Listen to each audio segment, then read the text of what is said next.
Hello, আসসালামু আলাইকুম। কী অবস্থা সবার?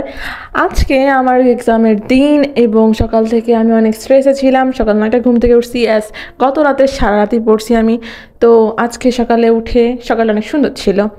তারপরে খুব ক্ষুধা লাগছে, এরপরে সব থেকে কুইক রেসিপি করার চেষ্টা করছিলাম। সেখানে সিম্পলি আমি পানি নিয়ে নিছি, গরম করছি অ্যান্ড সাবু এবং চিনি হালকা একটু দিয়ে আমি জাস্ট বয়েল করে নিয়েছি।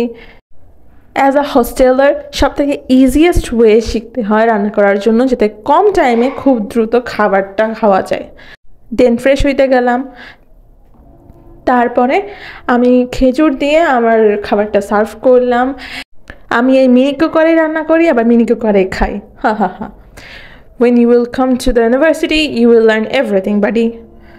তারপরে আইসক্রিমের কথা মনে পড়লো, বাসা থেকে খাইছিলাম। ইট ওয়াজ সো টেস্টি, বাট সেটা মনে করে কোনো লাভ নাই, এটাই খাওয়া লাগবে যেটা সামনে আছে। তো খাওয়া দাওয়া করে নিলাম দ্রুত। দেন এগেইন একটু শীত দেখলাম, দেখতে দেখতে খাইলাম। তারপরে গেলাম এক্সাম দিতে। এই যে পেছনে আমার ফ্রেন্ড স্নেহা।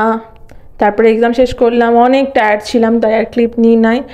বাসে এতটুকু জায়গা ছিল না, আমাকে একটা সিনিয়র বসতে দিয়েছিল লাকিলি, এই জন্য বসতে পারছিলাম। ভার্সিটির বাসে সিট ধরার জন্য লিটারেলি প্রতিযোগিতা লেগে যায়। জায়গাটা বেশ সুন্দর না? এটা আমাদের ভার্সিটির একদমই কাছে। এখানে যে দাঁড়াইছিল একটু বাসটা, তখন আমাদের ভার্সিটির অন্যান্য বাসগুলো যাচ্ছিল, যেগুলো একতলা, এবং আমি ২তলা থেকে দেখছিলাম আমাদের সিলভার কালারের সব কয়টা বাস চলে যাচ্ছিল। আমাদের ভার্সিটি বাসের 2টা সেকশন আছে, যেগুলো একতলা সেগুলো হলো সিলভার কালারের, আর যেগুলো 2তলা সেগুলো হলো রেড কালারের বিআরটিসির বাস। তো এই যে আমাদের বাসটা, এই যে ভাটিয়াপাড়া যেখানে আমি নামি, এখান থেকে আমার বাস চেঞ্জ করা লাগে।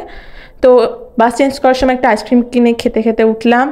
আমি পুরো টাইম আবার ঘুমাইছি। তারপরে বাসায় আসলাম, একটু সিরিজ দেখলাম, একটু পড়াশোনা করলাম, তারপরে ঘুমাই গেলাম। তো এই ছিল আজকে। Thanks for watching. Tata, bye bye.